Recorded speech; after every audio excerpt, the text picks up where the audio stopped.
दोस्तों, स्वागत है आपका हमारे चैनल आर.के. वर्मा में। नसरुद्दीन खोजा को दुनिया के नए नए देश देखने का बहुत शौक था। वह अपने शहर में टिककर नहीं रह पाता था। एक बार अपने गधे पर बैठकर वह मध्य एशिया के देशों की सैर पर निकल पड़ा और लगभग 10 वर्षों तक इन देशों में घूमता रहा। इस बीच बगदाद, इस्तांबुल, तेहरान, बख्शीसराय, तिफलिस, दमिश्क, तबरेज, अखमेज आदि शहरों में गया, जहां उसने धन कमाने के साथ साथ अपने अनेक मित्र और प्रशंसक बनाए। जब इनसे उसका मन उचाट हो गया और अपने वतन की याद उसे आने लगी, तो वह एक दिन अपने शहर बुखारा की ओर चल पड़ा। डाकुओं से सामना। अपने गधे पर सवार होकर खोजा एक जंगल से गुजर रहा था कि एक स्थान पर उसे डाकुओं ने घेर लिया। सभी डाकू सशस्त्र थे। खोजा प्रतिरोध भी न कर सका। डाकुओं ने गधे की जीन में रखे कीमती जेवरात निकाल लिए। उन्होंने खोजा की सोने की मोहरों से भरी थैली भी साफ कर दी और खोजा को छोड़कर वहां से चलते बने। गनीमत यह रही कि उनका ध्यान मोहरों से भरी उस थैली पर नहीं गया जो खोजा ने एक कपड़े में लपेटकर गधे के पेट से बांध दी थी। उस दिन से खोजा ने निश्चय कर लिया था कि अब से वह अकेला नहीं जाएगा। ऐसे ही ख्यालों में डूबा खोजा आगे बढ़ रहा था। तभी उसे ऊंटों के गले में बजती घंटियों की आवाजें सुनाई दीं। उसने गधे को संकेत किया तो गधा तेज गति से आगे बढ़ने लगा। शीघ्र ही वह काफिले के पास पहुंच गया। खोजा ने काफिले वालों से पूछा तो एक व्यक्ति ने उसे बताया, हम लोग तुर्की के व्यापारी हैं और व्यापार के सिलसिले में बुखारा जा रहे हैं। हमारे ऊंटों पर बहुत सा ऐसा सामान लदा है जिसकी बुखारा में बहुत मांग है। उसी व्यापारी ने खोजा को यह भी बताया कि पहले लक मर चुका है और अब बुखारा पर उसका बेटा राज कर रहा है। पुराने बादशाह के मरने की खबर सुनकर खोजा को बहुत दुख पहुंचा। वह बादशाह खोजा का बहुत सम्मान करता था। उसी ने एक जमाने में खोजा को अपना सलाहकार और काजी बनाया था। अब यह नया बादशाह क्या पता उसे पहचानेगा या नहीं।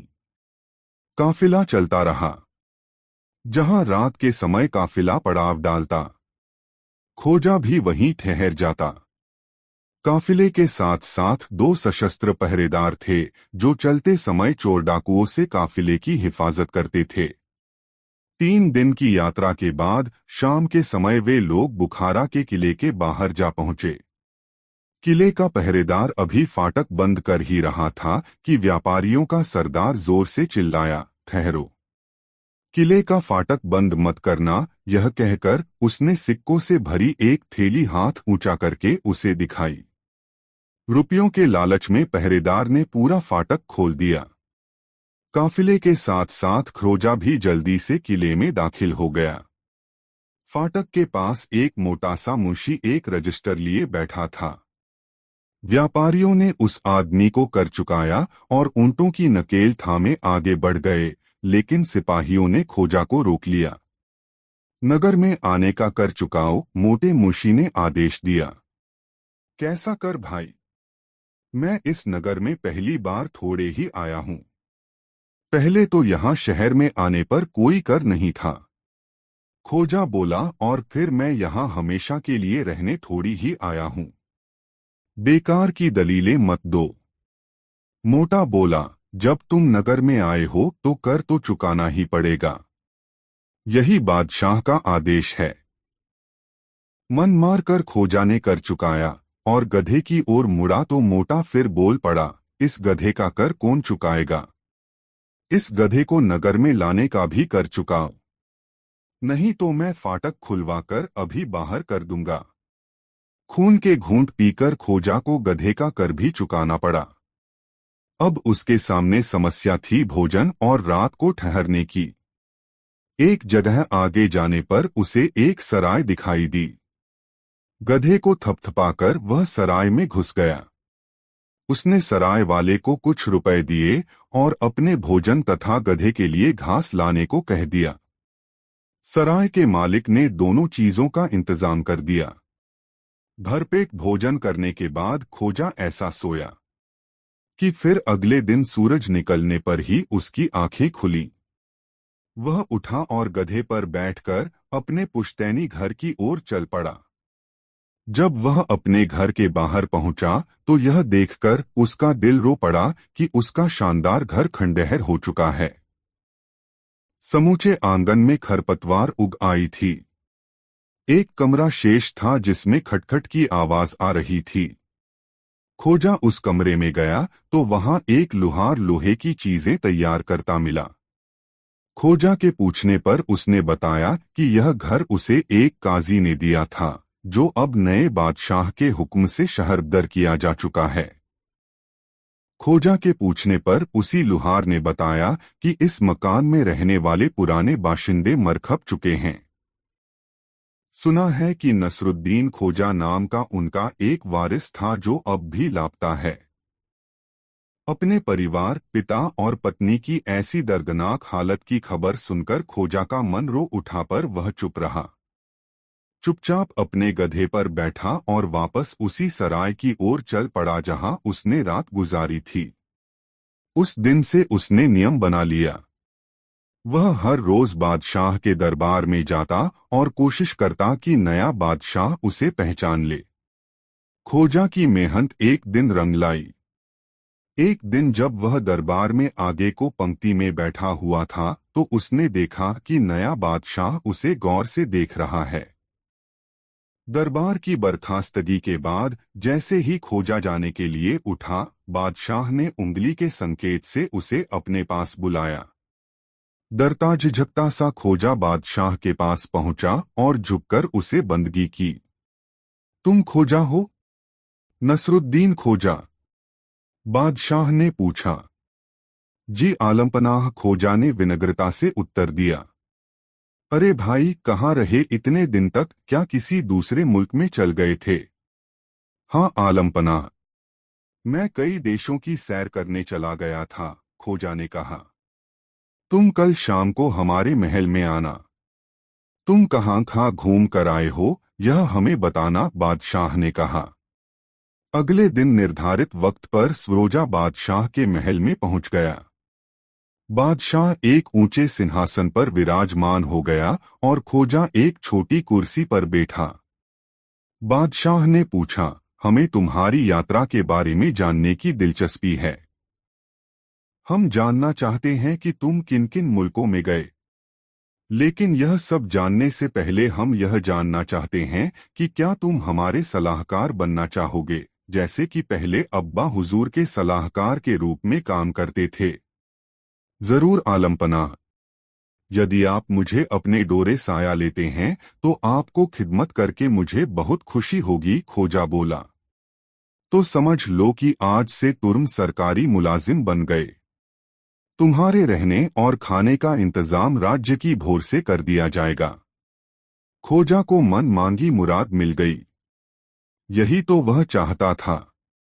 अगले दिन से ही वह बादशाह की सेवा में पहुंच गया।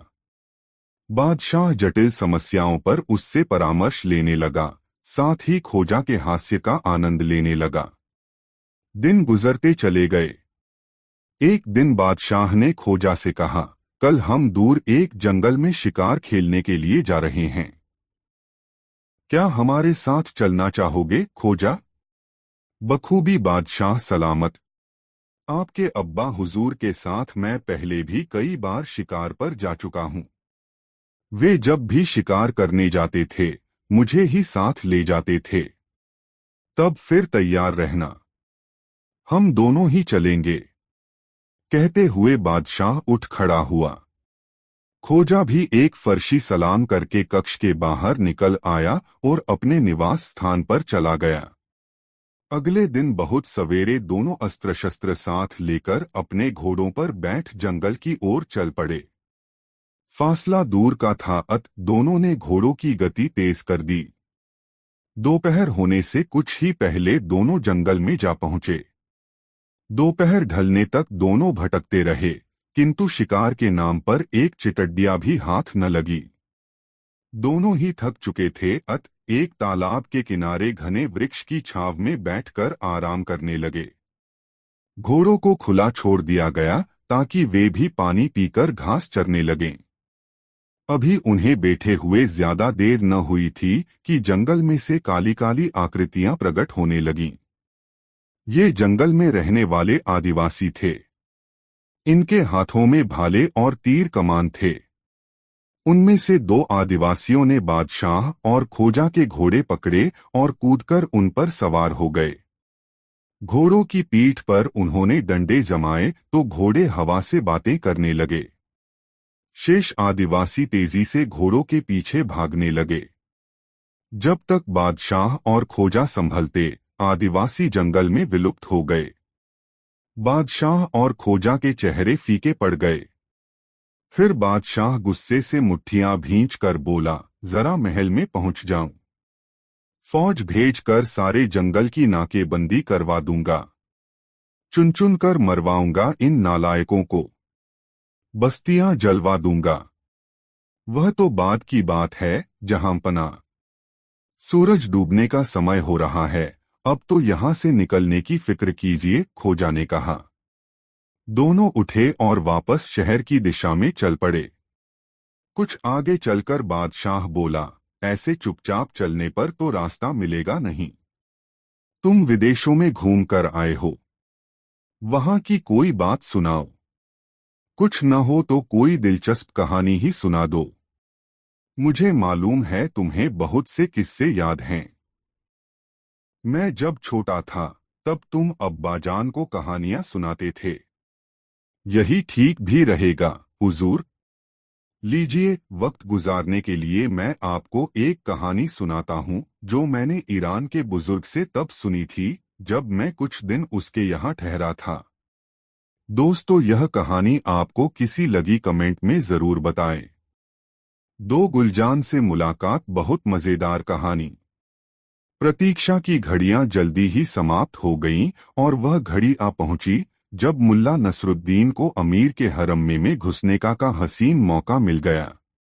गुलजान को एक नजर देखने के लिए उसकी आंखें तरस रही थीं। हरम के मुख्य द्वार तक आते आते मुल्ला नसरुद्दीन ने रास्ते का पूरा नक्शा अपने दिमाग में बैठा लिया था।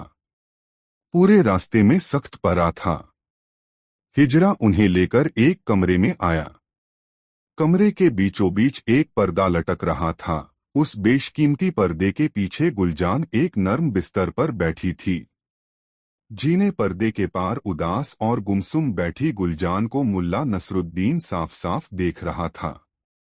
अपनी प्यारी गुलजान को देखकर मुल्ला नसरुद्दीन के सीने में हुक सी उठी और उसका दिल चाहा कि पर्दा हटाकर अंदर घुसे और अपनी गुलजान को सीने से लगा ले, मगर चाहकर भी वह ऐसा न कर सका। किसी प्रकार उसने अपने पर काबू पाया और धीरे से गुलजान को पुकारा, गुलजान।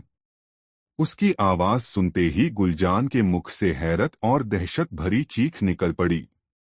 मुल्ला नसरुद्दीन को आशंका हुई कि घबराहट में कहीं गुलजान उसे असली नाम से न पुकार बैठे। बड़ी जल्दी से वह बोला, मेरा नाम मौलाना हुसैन है। मैं नया हकीम नजूमी और आलिम हूँ और अमीर की खिदमत के लिए बगदाद से आया हूँ।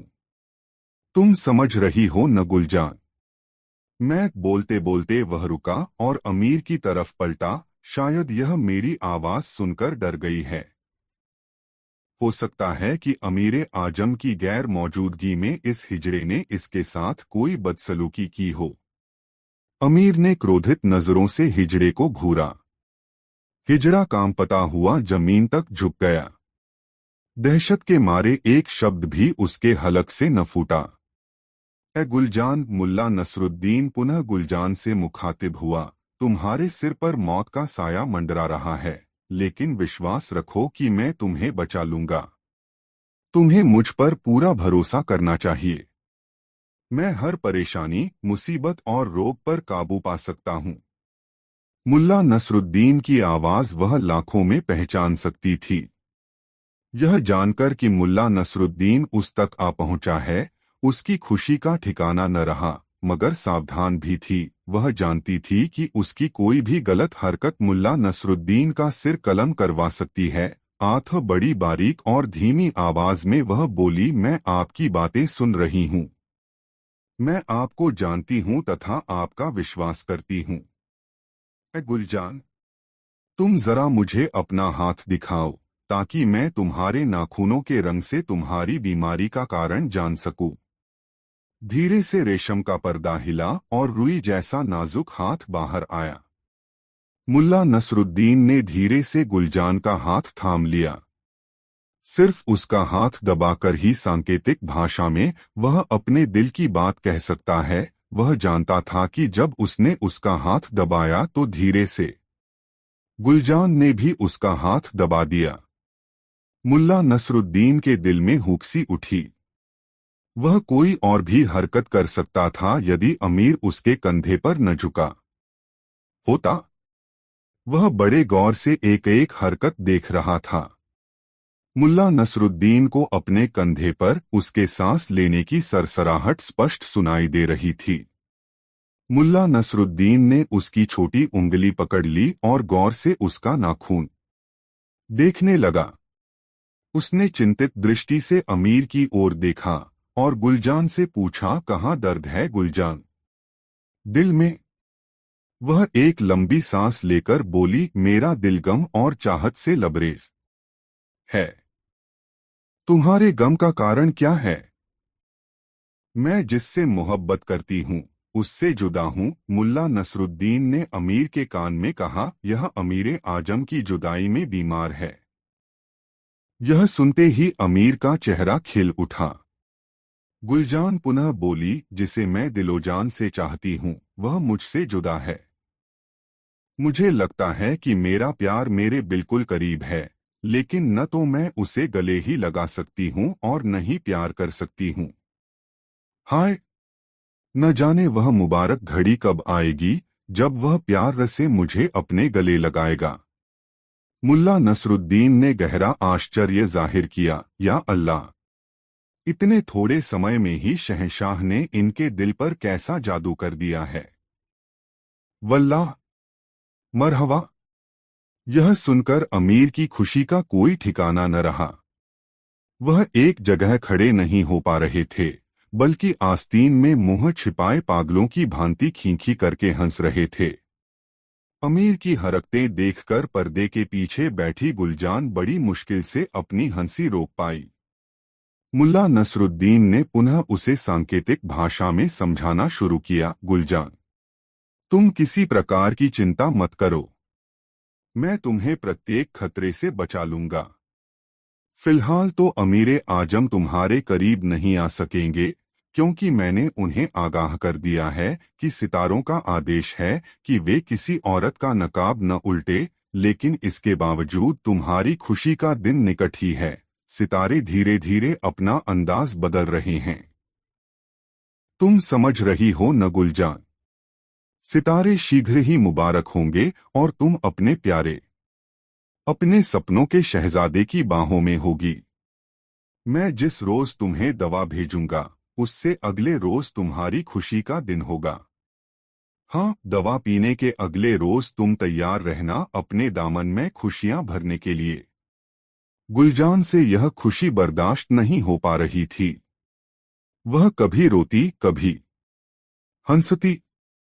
वह बोली, शुक्रिया ए मौलाना हुसैन। आपका लाख लाख शुक्रिया ए हकीम मौलाना हुसैन। मैं समझ गई कि मेरा प्यार मेरे बिल्कुल नजदीक है। मुझे लगता है कि उसके और मेरे दिल की धड़कनें एक हो गई हैं। मैं उसके बिना नहीं रह सकूंगी। और फिर उसे समझा बुझाकर मुल्ला नसरुद्दीन और अमीर हरम से वापस लौट आए। दरबार में आकर अमीर ने सोने के सिक्कों से भरी थैलियां मुल्ला को भेंट की। फिर मुल्ला नसरुद्दीन अपने आवास की ओर बढ़ गया। दोस्तों, वीडियो को एक लाइक जरूर कर दे। 3 मुल्ला का भेद खुला मजेदार कहानी। सुबह का वक्त गुजरता जा रहा था। ज्यों-ज्यों सूरज चढ़ रहा था त्यों-त्यों गर्मी बढ़ती जा रही थी। दोपहर तक इतनी गर्मी बढ़ चुकी थी कि लोगों को शरीर के कपड़े उतार देने का मन करने लगा था। मुल्ला नसरुद्दीन अपने कक्ष से निकलकर कैदी के कक्ष में पहुंचा। ए परम विद्वान और गुणी मौलाना हुसैन, आज आपकी कैद की मियाद खत्म हो जाएगी। आज की रात मैं खुद भी इस महल को छोड़ दूंगा, मगर मैं एक शर्त पर आपके भागने के लिए आपका द्वार खुला छोड़ सकता हूं कि आप यहां से 2 दिन और न निकलें। यदि आपने मेरी यह बात न मानी तो यह भी हो सकता है कि उस समय मैं महल में ही रहूं, तो आप अमीर को मेरा असली नाम और इस सारी घटना के विषय में अवश्य बता दें। अब आखिर तुम हो कौन? बूढ़े आलिम ने कांपते स्वर में पूछा। जीवाए मुल्ला नसरुद्दीन। क क्या?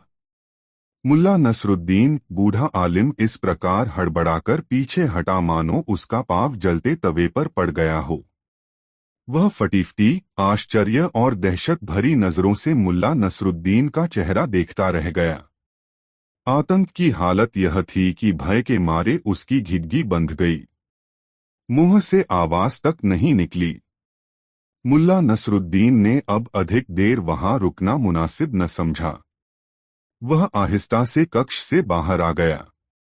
वह कमरा एक मीनार में बना हुआ था, इसके नीचे सिपाहियों का पहरा था।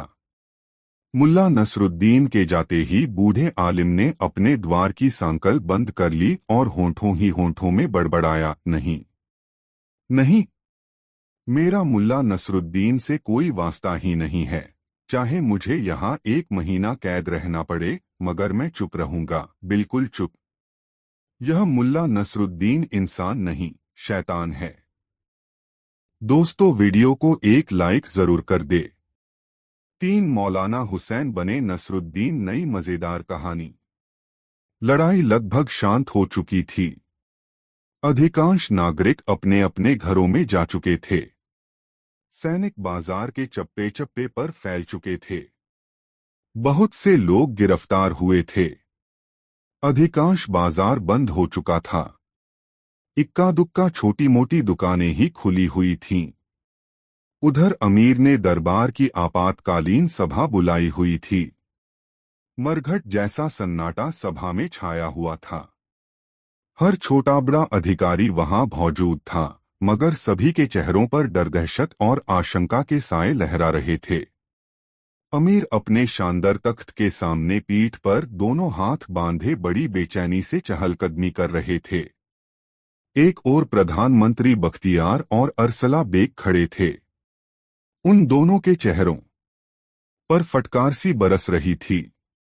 दिल ही दिल में वे मुल्ला नसरुद्दीन को करोड़ों गालियां बक चुके थे, इसके बावजूद भी गालियों का सिलसिला जारी था।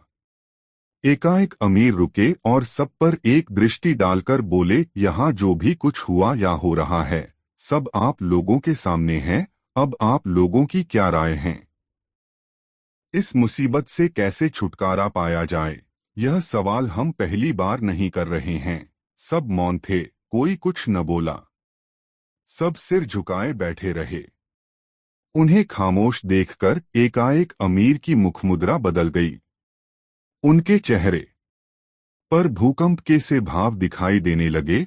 अब तो कई लोगों की जुबानें तालू से जा लगीं, हलक सूख सूख गए। सबसे बुरा हाल बख्तियार और अरसला बेग का था। मुल्क में अमन चैन का पूरा दारोमदार उन्हीं पर था। मगर इससे पहले कि अमीर कोई सख्त हुक्म जारी करते कि एक कर्मचारी उनके सम्मुख हाजिर हुआ और बोला, आका का इकबाल बुलंद रहे।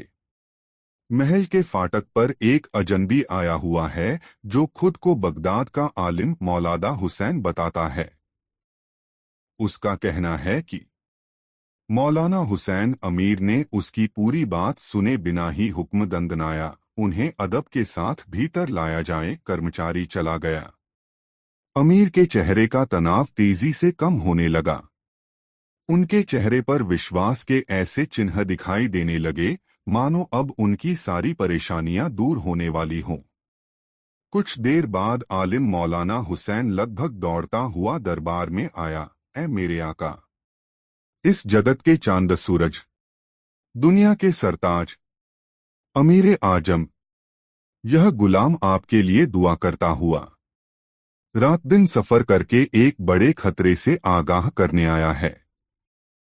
अमीर, मुझे बताएं कि क्या आजकल कोई नई औरत आपके जीवन में आई है या आने वाली है? क्या अमीर उससे मिले हैं? क्या कहा औरत? अमीर ने तख्त पर बैठे बैठे बेचैनी से पहलू बदला। हाँ, एक औरत लाई तो गई है, मगर हम अभी उससे मिले नहीं, बल्कि इरादा बना रहे हैं। खुदा का शुक्र है। खुदा का लाख लाख शुक्र है। मुल्ला नसरुद्दीन ने राहत की सांस ली, फिर उठा और दोनों हाथ आसमान की ओर उठाकर बोला, अल्हम्दुलिल्लाह। अल्लाह ने विद्वता और गंभीरता का सितारा डूबने से बचा लिया। मैं अमीर आजम को बता देना चाहता हूं कि कल रात सितारों व ग्रहों की स्थिति ऐसी थी जो कि उनके लिए काफी खतरनाक थी। इस नाचीज गुलाम ने, जो कि अमीर के कदमों की धूल चूमने के काबिल भी नहीं, सितारों की चाल देखकर यह पता लगाया है कि जब तक सितारे शुभ घरों में दाखिल न हो जाएं, तब तक अमीर को किसी भी औरत के संपर्क में नहीं आना चाहिए। साथ ही यह भी सच है कि यदि आप ज्योतिष शास्त्र की चेतावनी का अपमान करते हैं तो आपकी बर्बादी सुनिश्चित है। यह तो अल्लाह का शुक्र है कि मैं सही समय पर पहुंचकर आपको सावधान कर सका। अमीर ने बीच में ही उसे टोका, तुम कहना क्या चाहते हो मौलाना हुसैन? मुल्ला नसरुद्दीन भी अपनी किस्म के एक ही शख्स थे। पूरे आत्मविश्वास से वह बोलते चले गए, मेरे आका, मुझे इस बात की बड़ी खुशी है कि मैं ठीक समय आपको सचेत करने आ पहुंचा हूं। मैं आज के दिन अमीर को किसी औरत को छूने से रोक सका, मेरे आका। मैंने सारी प्रजा को गमगीन होने से बचा लिया। मुल्ला नसरुद्दीन प्रसन्नता और आत्मविश्वास का ऐसा प्रदर्शन कर रहा था कि अमीर को उसकी बात पर विश्वास करना ही पड़ा। जब मुझे अमीर आजम का हुक्म मिला कि मैं उन्हें अशुभ ग्रह नक्षत्रों के अनिष्टकारी प्रभाव के विषय में सचेत करूं, तो मुझे बड़ी खुशी हुई और मैं जरूरी तैयारियां करके तुरंत ही बुखारा के लिए चल दिया। मैंने चलने से कई दिन पहले अमीर की जन्मपत्री तैयार की और उसी समय से अमीर की खिदमत में जुट गया। कल जैसे ही मैंने खगोल नक्षत्रों की जांच की तो पता चला कि वे अमीर के लिए अशुभ व अनिष्टकारी राशि में हैं। सितारा अलशुला, जो डंक की अलामत है, सितारा अलकल्ब, जो दिल का सूचक है, के मुकाबले गर्दिश में है। आगे मैंने 3 सितारे अनलगफ, जो कि औरत के नकाब की अलामत हैं, 2 सितारे अलिकलील, जो कि ताज की अलामत हैं, तथा 2 सितारे अशरतान, जो सींग की अलामत हैं, देखे। मुल्ला नसरुद्दीन एक पल के लिए रुका, फिर कई गहरी सांसें लीं और दरबार का जायजा लिया। सभी दम साधे उसकी बकवास सुन रहे थे।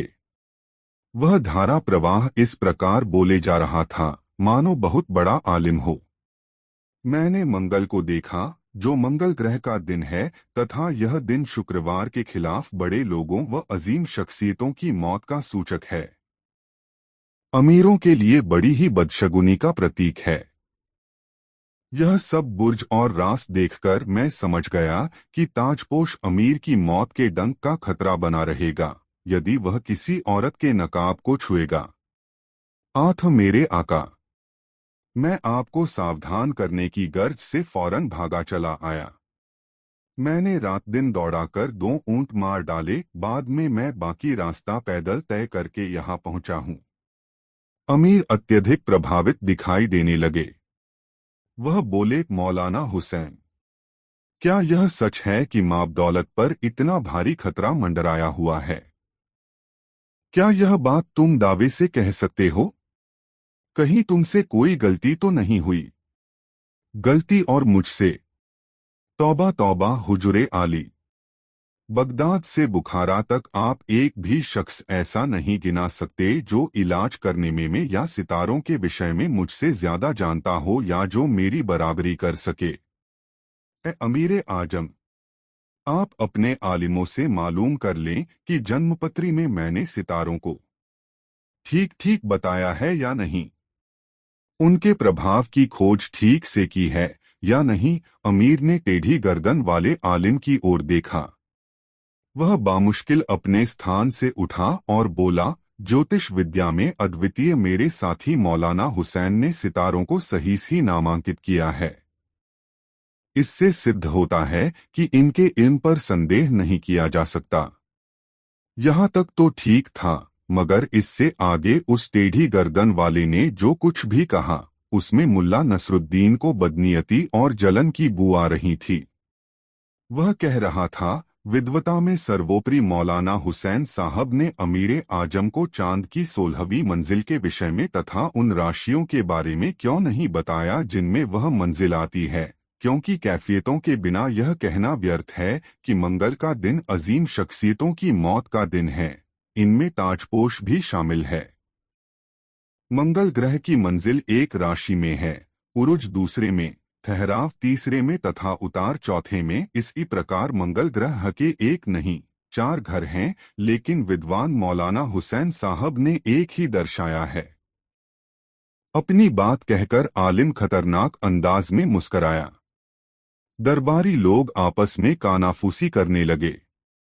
वे सोच रहे थे कि नया आलिम उलझन में फंस गया है, मगर वे क्या जानते थे कि उनके सामने आलिमों का आलिम मुल्ला नसरुद्दीन खड़ा है, जिसने जीवन में कभी हार मानना नहीं सीखा। वह बिना किसी झिझक या परेशानी के बड़े ही नम्र लहजे में बोला, मेरे विद्वान व होशियार साथी, इनके इस दूसरे क्षेत्र में भले ही आप मुझसे अव्वल जानते हों, लेकिन जहां तक सितारों का सवाल है, उनके शब्दों से साफ जाहिर है कि विद्वान इब्न बज्जा के ज्ञान से वे पूरी तरह नावाकिफ हैं। इब्न बज्जा का दावा है कि मंगल की मंजिल हमल तथा अकबर मेष व वृश्चिक की राशि में है, उसका उतार कर्क, उरुज मकर व ठहराव तुला राशि में है, लेकिन बहरसूरत वह मंगल का ही है तथा उस पर उसकी वक्र दृष्टि होने से ताजपोशों के लिए अनिष्टकारी व घातक है। इस प्रकार धारा प्रवाह रूप से बोलते वक्त मुल्ला नसरुद्दीन को इस बात की तनिक भी परवाह नहीं थी कि वह सही बोल रहा है या गलत। वह तो जानता था कि ऐसे मौकों पर बड़बोले और बातूनी लोगों की ही जीत होती है। वह आलिम के साथ भिड़ने के लिए पूरी तरह तैयार था, लेकिन आलिम उसकी चुनौती स्वीकार न कर सका। दरबारी उल्टे उसे ही घूरने लगे, क्योंकि मुल्ला नसरुद्दीन के धारा प्रवाह बोलने से वे काफी प्रभावित दिखाई दे रहे थे। यदि तुमने सभी सितारों का सही नाम व अनुभव बताया है, एकाएक ही अमीर बोल उठे, और तुम्हारी बात पूरी तरह ठीक है, तो भी हमारी समझ में एक बात नहीं आ भा रही है कि हमारी जन्मपत्री में सितारे अशर्तान कहाँ से आ गए, जो कि सींगों की अलामत निशानी हैं। मौलाना हुसैन, तुमने वास्तव में ठीक समय पर आकर हमें सचेत किया है, क्योंकि आज सवेरे ही एक जवान लड़की हमारे हरम में लाई गई है। हम उससे मिलने की तैयारी। नहीं मेरे आका, नहीं, एकाएक ही खौफजदा होते हुए मुल्ला नसरुद्दीन चीखा, उसे अपने ख्यालों से ही दूर कर दीजिए। आपके लिए तो उसके बारे में सोचना भी गुनाह है। जिस प्रकार चीखकर असभ्य तरीके से वह अमीर को संबोधित कर रहा था, हालांकि वह दरबारी सभ्यता के विपरीत था, किंतु वह जानता था कि इस प्रकार का नाटक करके ही वह अमीर के अधिक निकट पहुंच सकता है। इसे अमीर के प्रति उसकी वफादारी ही माना जाएगा। इस प्रकार उसने अमीर से उस लड़की को न छूने की पूरी गर्मजोशी से आरजू मिन्नत की। वह बोला, ऐ मेरे अमीरे आजम, मैं चाहता हूं कि मुझे आंसुओं का दरिया बहाना न पड़े और न ही गम का काला लिबास पहनना पड़े। मौलाना हुसैन के इस परामर्श से और परामर्श देने के ढंग से अमीर अत्यधिक प्रभावित दिखाई देने लगे। वह बोले, मौलाना हुसैन, घबराओ मत, तसल्ली रखो, हम अपनी रियाया के दुश्मन नहीं हैं जो हम उसे आंसू बहाने पर मजबूर करें। हम तुम्हें विश्वास दिलाते हैं कि हम अपने जीवन की पूरी हिफाजत करेंगे, क्योंकि हमारा जीवन हमारी रियाया की अमानत है। मेरा विश्वास करो कि तुम्हारी सलाह के बिना हम उसका तो क्या किसी भी औरत का मुंह नहीं देखेंगे। फिर उन्होंने हुक्का गुड़गुड़ाया। उसके बाद हुक्के की नली आलिम की ओर बढ़ा दी। नए आलिम ने सिर झुकाकर तहेदिल से अमीर की इस मेहरबानी को कबूल किया। यह देखकर सभी दरबारी ईर्ष्या से जल उठे।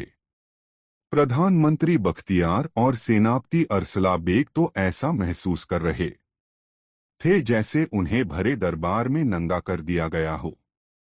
तभी अमीर ने ऐलान किया, माबदौलत नए आलिम मौलाना हुसैन को अपने राज्य का विद्वान शिरोमणि मुकर्रर करने की मेहरबानी करते हैं।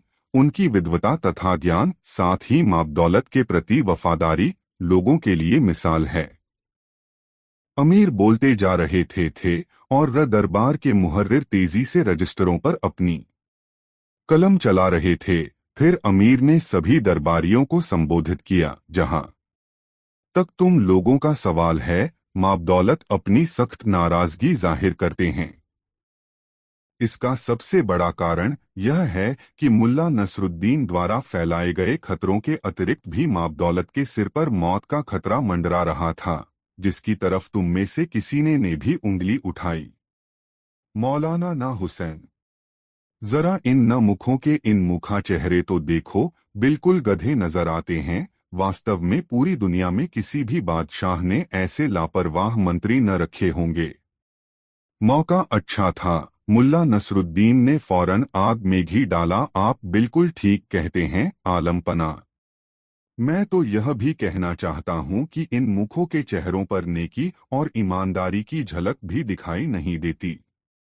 ये लोग चोर हैं, सबके सब चोर। अमीर ने पूरे आत्मविश्वास और क्रोध से कहा, ये दिन रात हमें लूटते रहते हैं। हमें महल की हर चीज पर नजर रखनी पड़ती है। बादशाह होकर हमें खुद अपनी छोटी छोटी वस्तुओं की हिफाजत करनी पड़ती है। ये लोग अक्सर हमारी कोई न कोई वस्तु गुम कर देते हैं।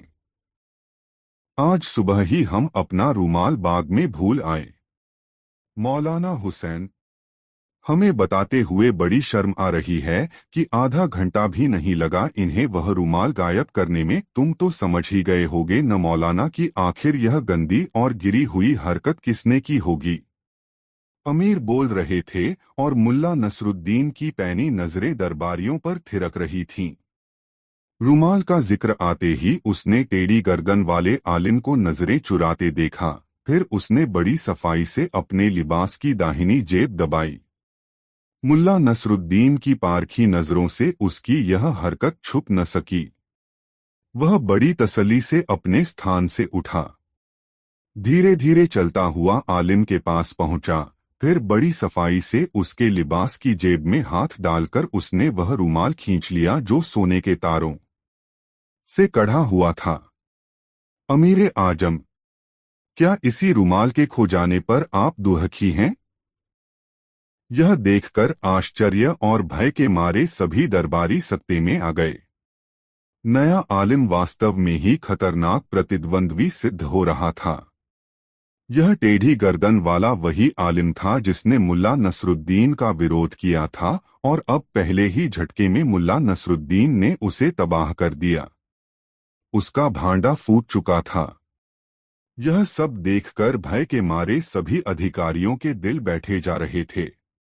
यह देखकर अमीर गरजकर बोले, वाकई मौलाना हुसैन, वाकई तुम बड़े काम के आदमी हो। अल्लाह गवाह है, यही हमारा रूमाल है।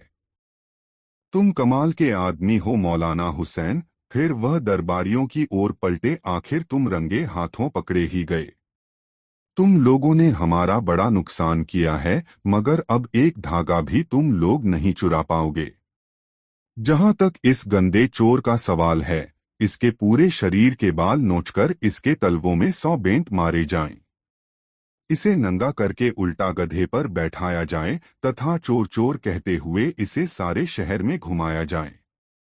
बादशाह का हुक्म सुनते ही अरसला बेग ने सैनिकों को इशारा किया। अगले ही पल सिपाहियों ने आलिम को दबोच लिया, फिर धकेलते हुए बाहर ले गए। आलिम बुरी तरह चीख चिल्ला रहा था। बाहर सिपाही उस पर बुरी तरह पिल रहे थे। इस मौके पर जिस किसी सिपाही को उससे कोई खंदक थी, वह बढ़-चढ़ कर हिस्सा ले रहा था। कुछ देर बाद जब उसे दरबार में पेश किया गया तो वह बिल्कुल नंगा था तथा उसके शरीर के सारे बाल नुचे हुए थे। वह बड़ा ही भद्दा और कुरूप नजर आ रहा था। उसका पूरा शरीर खून से लहूलुहान था। ऐसा लगता था कि उसी दाढ़ी और साफे ने ही आज तक उसकी बदकारी और बदनीयती को छिपा रखा था। ऐसी शक्ल वाला व्यक्ति गुंडा, बदमाश और चोर ही हो सकता था। इस पाजी को मेरी नजरों के सामने से दूर करो, इसके साथ वैसा ही सुलूक किया जाए जैसा हमारा हुक्म है। अगले पल सैनिक उसे किसी जानवर की भांति थकियाते हुए बाहर ले गए। अमीर उसके जाने के बाद काफी देर तक नए आलिम से बातें करते रहे। दरबारी शांत भाव से खड़े या बैठे थे। उन सभी के चेहरों पर हवाइयां सी उड़ रही थीं और अब तो वे नए आलिम से नजरें तक मिलाने से कतरा रहे थे। सबसे बुरी हालत प्रधानमंत्री बख्तियार की थी। उसे अपने अधिकार छिनकर नए आलिम के हाथों में जाते दिखाई दे रहे थे और दिल ही दिल में वह उसे शिकस्त देने की नई योजना सोच रहा था। अभी मौलाना हुसैन उर्फ नसरुद्दीन और अमीर के बीच सफर आदि की बातें चल ही रही थीं कि तभी एक पहरेदार दौड़ता हामफता वहां आया और चीखते हुए बोला, अमीर आजम को मालूम हो कि राज्य में अशांति फैलाने वाले मुल्ला नसरुद्दीन को गिरफ्तार कर लिया गया है। क्या अमीर उछलकर खड़े हो गए, उसे फौरन दरबार में हाजिर किया जाए। अगले ही पल कुछ सिपाही एक बूढ़े को घसीटते हुए लाए और तख्त के सामने फर्श पर फेंक दिया। वह था असली मौलाना हुसैन। उसे देखते ही मुल्ला नसरुद्दीन को सारा दरबार घूमता हुआ प्रतीत होने लगा। दोस्तों, वीडियो कैसा लगा कमेंट में जरूर बताएं। दोस्तों, बगदाद के खलीफा हारून रशीद एक दिन अपने महल में उदास बैठे थे। तभी वजीर जाफर किसी काम से वहां आ पहुंचा। बादशाह को चिंतित देखकर वह चुपचाप हाथ बांधकर एक तरफ खड़ा हो गया। थोड़ी देर बाद खलीफा ने आंख उठाकर उसकी तरफ देखा और फिर नजरें नीची कर ली, लेकिन बोले कुछ नहीं। यह हाल देखकर वजीर से न रहा गया। सिर झुकाकर वह अदब से बोला, हुजूर, आज यह कैसी उदासी आप पर छाई है? काहे का सोच है जो इतने फिक्रमंद हैं? खलीफा बोले, कोई खास बात नहीं है। कभी कभी मेरी हालत ऐसी हो जाती है। अब तुम कोई तरकीब सुझाओ कि तबीयत हमारी कुछ बदले और दिल से यह बोझ उठे। इस पर वजीर ने कहा कि हुजूर का हमेशा से यह दस्तूर रहा है कि अक्सर भेस बदलकर प्रजा का हाल जानने को शहर में गश्त लगाया करते हैं। आज का दिन तो खास तौर से हुजूर ने इसी काम के लिए तय कर रखा है, इसलिए बेहतर हो अगर कुछ वक्त इसी काम में लगाया जाए। खलीफा यह सुनकर उठे और मुस्कराकर वजीर से बोले, यह बात तूने अच्छी याद दिलाई। जा जल्दी भेस बदल कर आ, तब तक हम भी पोशाक बदल लेते हैं। फिर दोनों 2 घड़ी शहर का चक्कर लगाएंगे और अपनी प्रजा का हाल मालूम करेंगे। थोड़ी देर बाद दोनों अपना अपना भेस बदलकर सौदागरों का भेस बनाकर शहर का हालचाल मालूम करने निकल पड़े। चलते चलते वे शहर से बाहर निकल गए। आगे एक नदी थी। नदी पर पुल बना था। दोनों चाहते थे कि नदी पार कर बस्तियों में कुछ देर घूमा जाए।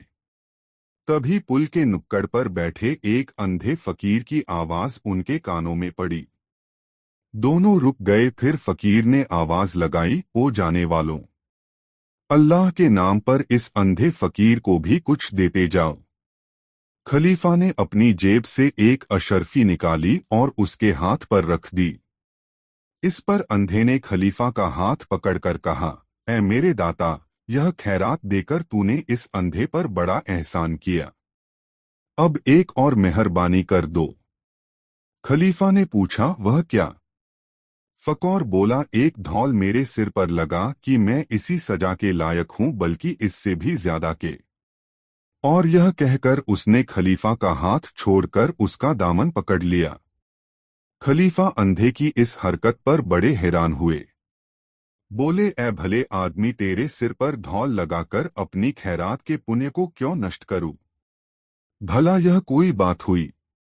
यह कहकर उन्होंने अपना दामन छुड़ाकर आगे बढ़ना चाहा, मगर फकीर ने दामन और कसकर पकड़ लिया और कहा कि ए मेरे मेहरबान, मेरी इस गुस्ताखी को माफ कर और एक धौल मेरे सिर पर जरूर लगा, नहीं तो अपनी यह खैरात की हुई अशर्फी वापस ले ले, क्योंकि मैंने कसम खा रखी है कि बिना धौल लगवाए खैरात नहीं लूंगा और मैं इस कसम को नहीं तोड़ूंगा।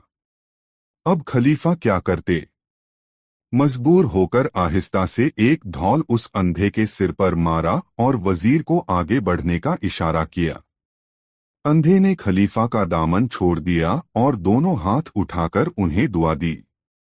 वजीर और खलीफा दोनों वहां से आगे बढ़े, लेकिन चंद कदम आगे जाकर खलीफा ने वजीर को हुक्म दिया, इस फकीर को कल दोपहर की नमाज के बाद हमारे दरबार में हाजिर होने का हुक्म दिया जाए। हम इसकी अजीब कसम की वजह मालूम करना चाहते हैं। वजीर ने वापस जाकर फकीर से कहा, वह जिन्होंने तुझे अभी अशर्फी खैरात में दी है, बगदाद के खलीफा हैं। तू कल दोपहर को नमाज के बाद उनके दरबार में हाजिर हो। वह तुझसे कुछ पूछना चाहते हैं। अगले दिन दोपहर की नमाज के बाद वह अंधा फकीर खलीफा के दरबार में हाजिर हुआ और उसने खलीफा को सलाम किया। खलीफा ने पूछा, तेरा नाम क्या है? उसने कहा, बाबा अब्दुल्ला। खलीफा ने कहा, कल मैंने एक अशर्फी तुझे दी थी, तो तूने उसको लेकर क्यों मुझसे जिद की थी कि मैं तुझे एक धौल मारूं या अपनी खैरात फेर लूं? तूने कसम क्यों खाई है कि जो कोई तुझे खैरात दे वह तुझे एक धौल भी मारे? अपनी इस अजीबोगरीब कसम की वजह फौरन सच सच बयान कर।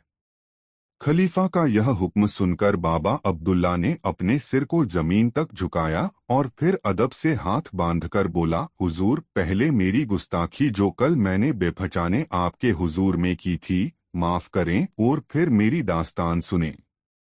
हुजूर, मैं इसी बगदाद शहर का रहने वाला हूँ। मेरा जन्म यहीं हुआ था। मेरे माँ बाप बहुत सारी दौलत मेरे लिए छोड़कर मरे, लेकिन मैं इतना नासमझ निकला कि अपने आवारा दोस्तों के साथ उसको जल्दी ही बर्बाद कर डाला। जब पास में कुछ न रहा तो वे दोस्त भी मुझे अपने हाल पर रोता छोड़कर अपने अपने रास्ते चले गए। मैं सोचता रह गया कि क्या करूं। कभी दोस्तों की बेवफाई पर सिर घुनता, कभी अपनी कमकली पर पछताता। पर अब क्या हो सकता था? लाचार होकर जो कुछ जमा पूंजी बाकी रह गई थी उसे इकट्ठा किया और किसी तरह उससे कुछ ऊंट खरीदे और उन ऊंटों को किराए पर चलाने लगा। अब चूंकि समझ आ गई थी, इसलिए बहुत सोच समझ कर खर्च करता और कुछ आगे के लिए भी बचा कर रखता। जब इतना रुपया इकट्ठा हो जाता कि एक ऊंट खरीदा जा सके तो उससे ऊंट खरीद लेता। इस तरह होते होते मेरे पास 80 ऊंट हो गए। उन ऊंटों के किराए से मुझे काफी आमदनी होने लगी और मैं फिर से ठाठ बाट से अपनी जिंदगी गुजारने लगा। लेकिन अभी मुझे पूरी तरह अक्ल कहाँ आई थी, हुजूर। अगर आ गई होती तो आज इस हालत में क्यों पहुंचता। इतना कहते कहते बाबा अब्दुल्ला की आंखों में आंसू आ गए। उन्हें किसी तरह अपने कुर्ते की आस्तीन से पोंछते हुए वह बोला, खुदाबंद, अब आगे का हाल अर्ज करता हूँ। एक दिन का जिक्र है। मैं एक सौदागर का माल जहाज में लदवाकर अपने खाली ऊंटों को लिए बगदाद को लौट रहा था। रास्ते में क्या देखता हूँ कि एक बहुत बड़ा हरा भरा चरागाह सामने है। मैंने सोचा 2 घड़ी आराम कर लिया जाए। इतनी देर में ऊंट भी अपने पेट भर लेंगे और मैं भी थोड़ा आराम कर लूंगा। यही सोचकर मैंने ऊंटों को उस चरागाह में चरने के लिए छोड़ दिया। खुद एक पेड़ के साए में आराम करने के लिए लेट गया।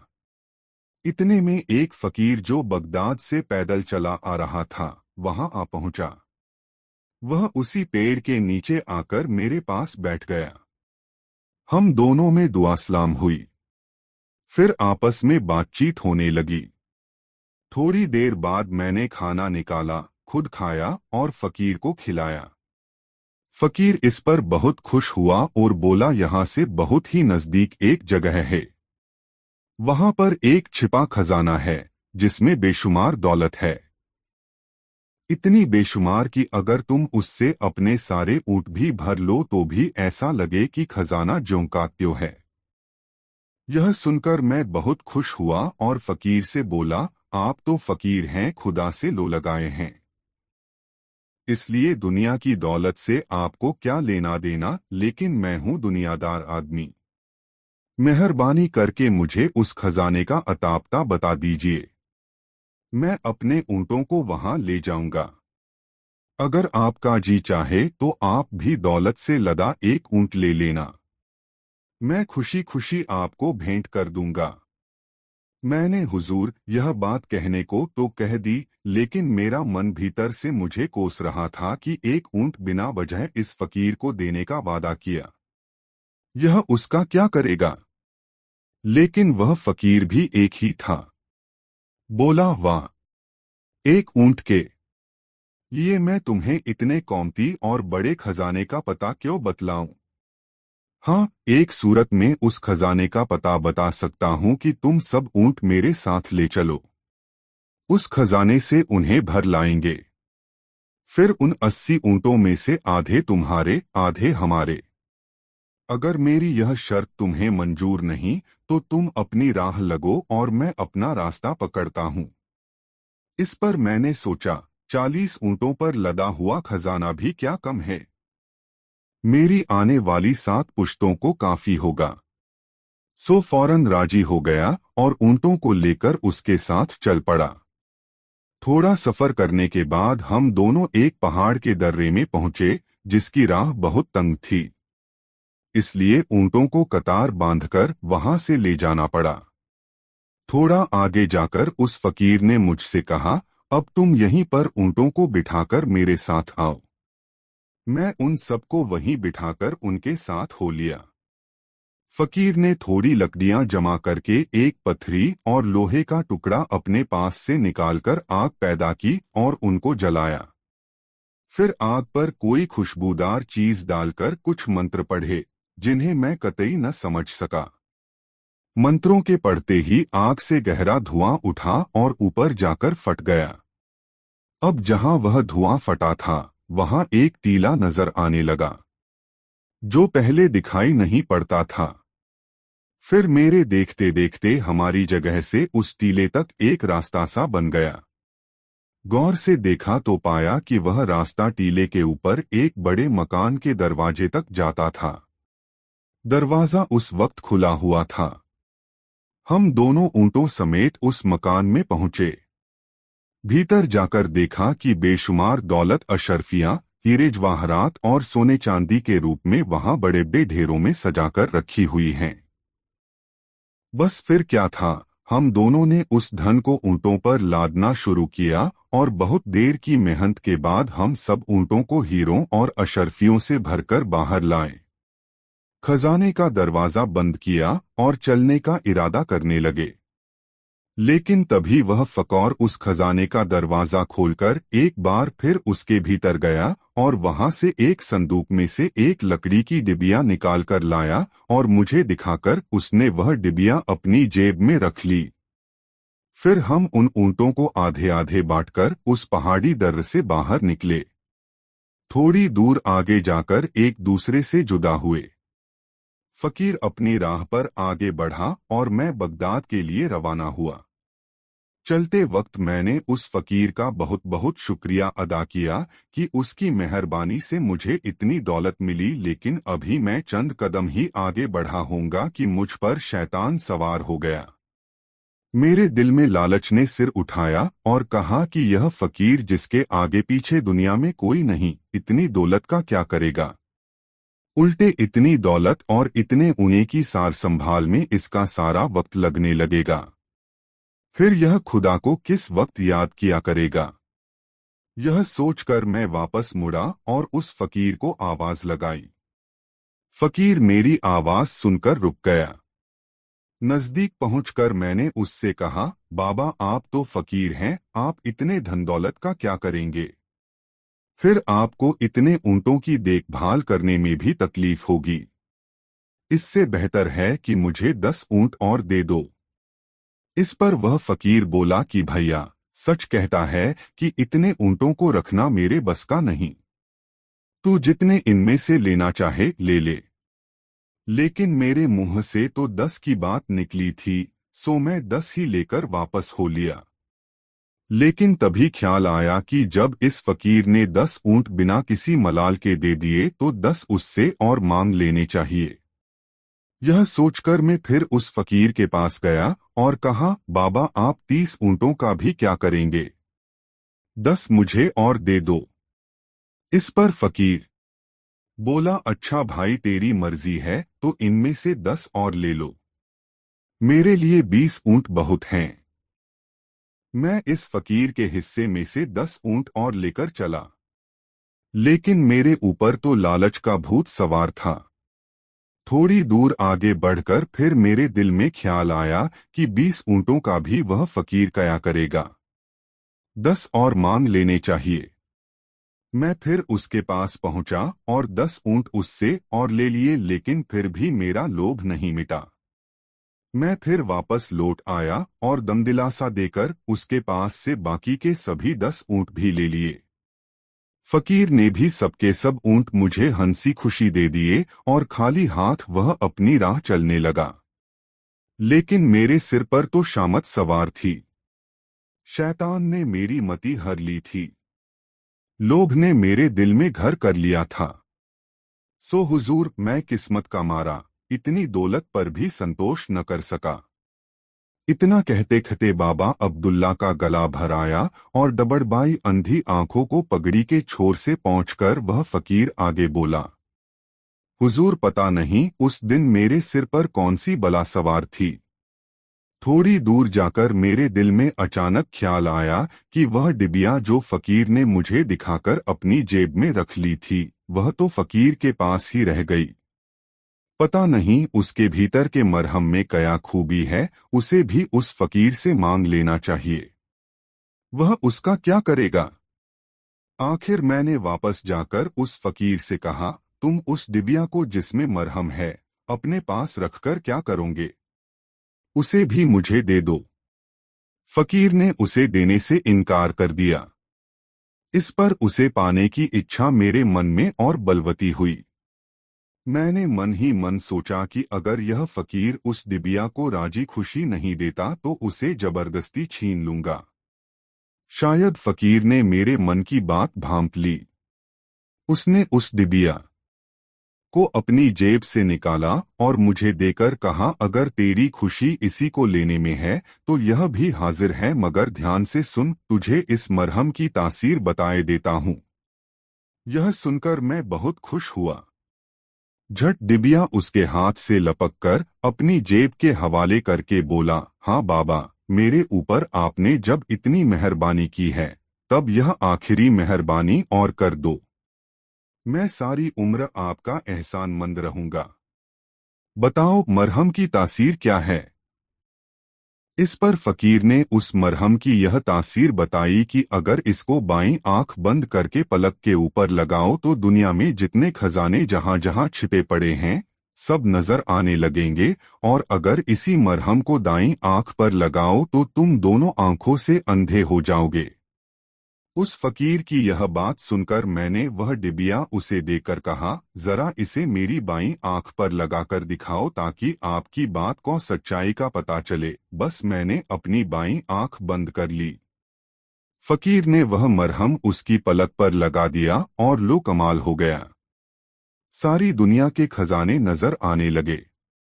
तब मैंने इस लाभ में कि दाईं आंख पर मरहम लगाने से ज्यादा नजर आएंगे, अपनी दाईं आंख बंद करके फकीर से कहा कि अब जरा इस आंख पर भी लगा दो। इस पर फकीर बोला, तुम इस आंख पर मरहम मत लगवाओ, नाहक में अंधे हो जाओगे और बाद में पछताओगे। मगर मेरे सिर पर तो लोभ का भूत सवार था, मैं न माना। वह फकीर ज्यों ज्यों मुझे समझाता, मेरी हठ उतनी ही और बढ़ती जाती। मैंने कहा, बाबा क्यों बहकाते हो? यह कैसे हो सकता है कि एक ही मरहम की दो तासीर हो? फकीर ने मुझे बहुत समझाया, लेकिन मेरे तो सिर पर शामत सवार थी, मैं किसी तरह भी न माना। बस मेरी हठ पर उसने वह मरहम मेरी दाईं आंख पर लगा दिया, और जब मैंने